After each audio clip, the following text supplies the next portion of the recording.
ನಮಸ್ಕಾರ, ವಾರ್ತಾ ಭಾರತಿ ಟಾಪ್ 20 ನ್ಯೂಸ್ಗೆ ಸ್ವಾಗತ. ಇವತ್ತಿನ ಪ್ರಮುಖ ಸುದ್ದಿಗಳ ಹೈಲೈಟ್ಸ್ ನಿಮಗಾಗಿ ಇಲ್ಲಿವೆ. ಬಿಹಾರ ವಿಧಾನಸಭೆ ಚುನಾವಣೆಯ ಮತ ಎಣಿಕೆಯಲ್ಲಿ ಎನ್ಡಿಎ ಮೈತ್ರಿಕೂಟಕ್ಕೆ ಸ್ಪಷ್ಟ ಮುನ್ನಡೆ.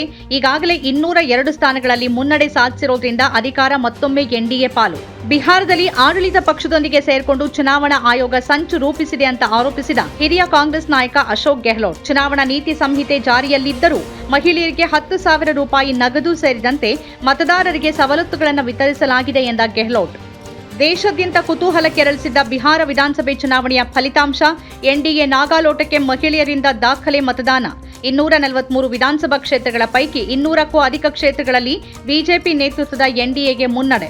ಬಿಹಾರ ರಾಜ್ಯದ ವಿಧಾನಸಭೆ ಚುನಾವಣೆಯ ಫಲಿತಾಂಶ.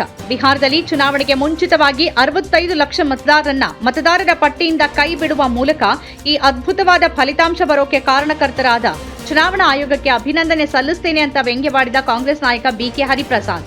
ಬಿಹಾರದಲ್ಲಿ ದೊಡ್ಡ ಸಂಖ್ಯೆಯ ಸ್ಥಾನಗಳನ್ನು ಗೆಲ್ತೀವಿ ಅನ್ನೋ ನಿರೀಕ್ಷೆ ಇತ್ತು, ಆದರೆ ಇಷ್ಟು ದೊಡ್ಡ ಮಟ್ಟಿಗೆ ಸ್ಥಾನಗಳನ್ನು ಗಳಿಸ್ತೇವೆ ಅಂತ ನಿರೀಕ್ಷೆ ಮಾಡಿರಲಿಲ್ಲ ಎಂದ ಮಾಜಿ ಮುಖ್ಯಮಂತ್ರಿ ಬಿಎಸ್ ಯಡಿಯೂರಪ್ಪ. ಬಿಹಾರ ವಿಧಾನಸಭೆ ಚುನಾವಣೆ ಫಲಿತಾಂಶ ಪ್ರಕಟ. ಮಹಾಗಠಬಂಧನ್ನ ಅಂಗಪಕ್ಷ ವಿಕಾಸಶೀಲ ಇನ್ಸಾನ್ ಪಾರ್ಟಿ ಒಂದೇ ಒಂದು ಸ್ಥಾನವನ್ನು ಗೆಲ್ಲುವಲ್ಲಿ ವಿಫಲ. ಬಿಹಾರ ವಿಧಾನಸಭೆ ಚುನಾವಣೆಯಲ್ಲಿ ಎನ್ಡಿಎಗೆ ಭರ್ಜರಿ ಮುನ್ನಡೆ. ಮುಂದಿನ ಸರ್ಕಾರದ ನಾಯಕತ್ವದ ಬಗ್ಗೆ ರಾಜಕೀಯ ವಲಯದಲ್ಲಿ ಚರ್ಚೆಗಳು ಆರಂಭ. ನಿತೀಶ್ ಸಿಎಂ ಅಂತ ಟ್ವೀಟ್ ಮಾಡಿ ಅಳಿಸಿದ ಜೆಡಿಯು. ಆರ್ಜೆಡಿಯ ಭದ್ರಕೋಟೆ ಅಂತಾನೆ ಪರಿಗಣಿಸಲಾಗಿರುವ ರಘೋಪುರ್ ವಿಧಾನಸಭಾ ಕ್ಷೇತ್ರದಲ್ಲಿ ಅಂತಿಮ ಘಟ್ಟದವರೆಗೂ ನಡೆದ ರೋಚಕ ಹಣಾಹಣಿಯಲ್ಲಿ 11,000 ಮತಗಳ ಅಂತರದಲ್ಲಿ ಗೆಲುವು ಸಾಧಿಸಿದ ಮಹಾಗಠಬಂಧನ್ ಮುಖ್ಯಮಂತ್ರಿ ಅಭ್ಯರ್ಥಿ ತೇಜಸ್ವಿ ಯಾದವ್. ಬಿಹಾರ ವಿಧಾನಸಭೆ ಚುನಾವಣೆಯಲ್ಲಿ ಎನ್ಡಿಎ ಮೈತ್ರಿಕೂಟ ಮತ್ತೊಮ್ಮೆ ಐತಿಹಾಸಿಕ ಗೆಲುವು ಸಾಧಿಸಿದ್ದು, ಈ ಫಲಿತಾಂಶ ಬಿಜೆಪಿಗೆ ಮತ್ತಷ್ಟು ಬಲ ನೀಡಲಿದೆ. ಅಷ್ಟೇ ಅಲ್ಲ, ಕಾಂಗ್ರೆಸ್ ನಾಯಕರ ಸುಳ್ಳು ವೋಟ್ ಚೋರಿ ಆರೋಪಕ್ಕೆ ಬಿಹಾರದ ಮತದಾರರು ತಕ್ಕ ಪಾಠ ಕಲಿಸಿದ್ದಾರೆ ಎಂದ ದಕ್ಷಿಣ ಕನ್ನಡ ಸಂಸದ ಕ್ಯಾಪ್ಟನ್ ಬ್ರಿಜೇಶ್ ಚೌಟಾ.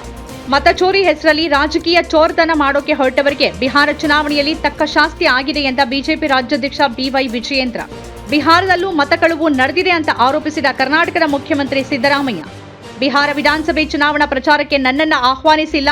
ಚುನಾವಣೆಯಲ್ಲಿ ಪಕ್ಷದ ಹೀನಾಯ ಸೋಲಿನ ಕಾರಣದ ಬಗ್ಗೆ ಆತ್ಮವಿಮರ್ಶೆ ನಡೆಯಬೇಕಿದೆ ಎಂದ ತಿರುವನಂತಪುರದ ಕಾಂಗ್ರೆಸ್ ಸಂಸದ ಶಶಿ ತರೂರ್. ಬಿಹಾರದಲ್ಲಿ ಎನ್ಡಿಎ ಮೈತ್ರಿಕೂಟ ಭಾರೀ ಮುನ್ನಡೆ ಸಾಧಿಸಿದ್ದು, ದೊಡ್ಡ ಮಟ್ಟದ ಗೆಲುವಿನತ್ತ ಹೆಜ್ಜೆ ಇಟ್ಟಿದೆ. ಈ ಚುನಾವಣೆಯ ಫಲಿತಾಂಶ ಮುಂದಿನ ವರ್ಷ ನಡೆಯಲಿರುವ ಪಶ್ಚಿಮ ಬಂಗಾಳದ ವಿಧಾನಸಭೆ ಚುನಾವಣೆ ಮೇಲೆ ಯಾವುದೇ ಪರಿಣಾಮ ಬೀರೋದಿಲ್ಲ ಎಂದ ತೃಣಮೂಲ ಕಾಂಗ್ರೆಸ್. ಪದ್ಮಶ್ರೀ ಪುರಸ್ಕೃತರಾದ ಸಾಲುಮರದ ತಿಮ್ಮಕ್ಕ ವಿಧಿವಶರಾಗಿದ್ದಾರೆ. ಅನಾರೋಗ್ಯದಿಂದ ಬಳಲ್ತಾ ಇದ್ದ ಅವರಿಗೆ ಜಯನಗರದ ಖಾಸಗಿ ಆಸ್ಪತ್ರೆಯಲ್ಲಿ ಚಿಕಿತ್ಸೆಯನ್ನು ನೀಡಲಾಗಿತ್ತು. ಆದರೆ ಚಿಕಿತ್ಸೆ ಫಲಿಸದೆ ಅವರು ಇವತ್ತು ಮೃತಪಟ್ಟಿದ್ದಾರೆ. ಸಾಲುಮರದ ತಿಮ್ಮಕ್ಕ ಅವರ ನಿಧನಕ್ಕೆ ಸಂತಾಪ ಸೂಚಿಸಿದ ರಾಜಕೀಯ ಗಣ್ಯರು. ಕಲಬುರಗಿ ಜಿಲ್ಲೆಯ ಆಳಂದ ವಿಧಾನಸಭಾ ಕ್ಷೇತ್ರದಲ್ಲಿ ನಡೆದಿದೆ ಎನ್ನಲಾದ ಮತಗಳುವು ಪ್ರಕರಣ. ಓರ್ವನನ್ನ ಬಂಧಿಸಿ ತನಿಖೆ ನಡೆಸಿರುವ ವಿಶೇಷ ತನಿಖಾ ತಂಡ. ಮಾಜಿ ಪ್ರಧಾನಿ ಪಂಡಿತ್ ಜವಾಹರ್ಲಾಲ್ ನೆಹರು ಅವರ 136ನೇ ಜನ್ಮ ದಿನಾಚರಣೆ. ಆರ್ಥಿಕ, ಸಾಮಾಜಿಕ ಮತ್ತು ರಾಜಕೀಯ ಸುಧಾರಣೆಗಳ ಮಹತ್ವಾಕಾಂಕ್ಷೆಯ ಯೋಜನೆಗಳನ್ನು ಪ್ರಾರಂಭಿಸಿ ಆಧುನಿಕ ಭಾರತ ನಿರ್ಮಿಸುವಲ್ಲಿ ನೆಹರು ಅವರು ನೀಡಿದ ಕೊಡುಗೆ ಅಪಾರ ಎಂದ ಮಾಜಿ ಸಚಿವ ಬಿ ರಮಾನಾಥ್ ರೈ.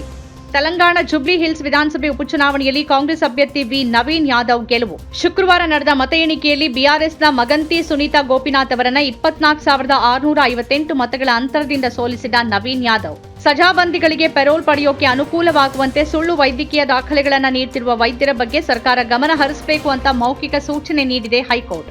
ಕೇಂದ್ರ ಸರ್ಕಾರ ಹಾಗೂ ತುಂಗಭದ್ರಾ ಜಲಾಶಯದ ಮಂಡಳಿಯ ನಿರ್ಧಾರದಂತೆ ಅಣೆಕಟ್ಟೆಯ 33 ಗೇಟ್ ಅಳವಡಿಕೆ ಹಿನ್ನೆಲೆಯಲ್ಲಿ 2ನೇ ಬೆಳೆಗೆ ನೀರಿಲ್ಲ ಎಂದ ಕೊಪ್ಪಳ ಜಿಲ್ಲಾ ಉಸ್ತುವಾರಿ ಸಚಿವ ಹಾಗೂ ನೀರಾವರಿ ಸಲಹಾ ಸಮಿತಿ ಅಧ್ಯಕ್ಷ ಶಿವರಾಜ್ ತಂಗಡಗಿ. ರಾಜಧಾನಿ ದೆಹಲಿಯ ಕೆಂಪುಕೋಟೆ ಸಮೀಪ ಸಂಭವಿಸಿದ ಕಾರು ಸ್ಫೋಟ ಪ್ರಕರಣದ ಆರೋಪಿ ಕಾರ್ ಚಲಾಯಿಸ್ತಾ ಇದ್ದ ಡಾ ಉಮರ್ ನಬಿ ಅವರ ಜಮ್ಮು ಮತ್ತು ಕಾಶ್ಮೀರದ ಪುಲ್ವಾಮಾದಲ್ಲಿದ್ದ ಮನೆಯನ್ನ ಉರುಳಿಸಿದ ಭದ್ರತಾ ಪಡೆಗಳು. ನಮ್ಮ ಕಾರ್ಯಕ್ರಮಗಳನ್ನ ನೀವು ನೋಡ್ತಾ ಇದ್ರೆ ನಮ್ಮ ಚಾನೆಲ್ ಅನ್ನ ಸಬ್ಸ್ಕ್ರೈಬ್ ಮಾಡಿ, ಪಕ್ಕದ ಬೆಲ್ ಐಕಾನ್ ಒತ್ತಿ ನಮ್ಮನ್ನ ಬೆಂಬಲಿಸಿ. ಹಾಗೆ ನಮ್ಮ ಕಾರ್ಯಕ್ರಮಗಳನ್ನ ಲೈಕ್ ಮಾಡಿ, ಕಮೆಂಟ್ ಮಾಡಿ, ಅದನ್ನ ಬೇರೆಯವರಿಗೂ ವಾಟ್ಸ್ಆಪ್ ಮೂಲಕ ಶೇರ್ ಮಾಡಿ. ನೀವು ಹೀಗೆ ಮಾಡಿದಾಗ ನಮ್ಮ ಚಾನೆಲ್ ಇನ್ನಷ್ಟು ಮತ್ತಷ್ಟು ಜನರಿಗೆ ತಲುಪಲು ನೀವು ನಮ್ಮೊಂದಿಗೆ ಸಹಕರಿಸಿದ ಹಾಗಾಗುತ್ತೆ. ಇದು ನೀವು ಯಾವುದೇ ಖರ್ಚಿಲ್ಲದೆ ಕೆಲವೇ ಸೆಕೆಂಡುಗಳಲ್ಲಿ ನೀಡಬಹುದಾದ ಸಹಕಾರ. ಧನ್ಯವಾದಗಳು.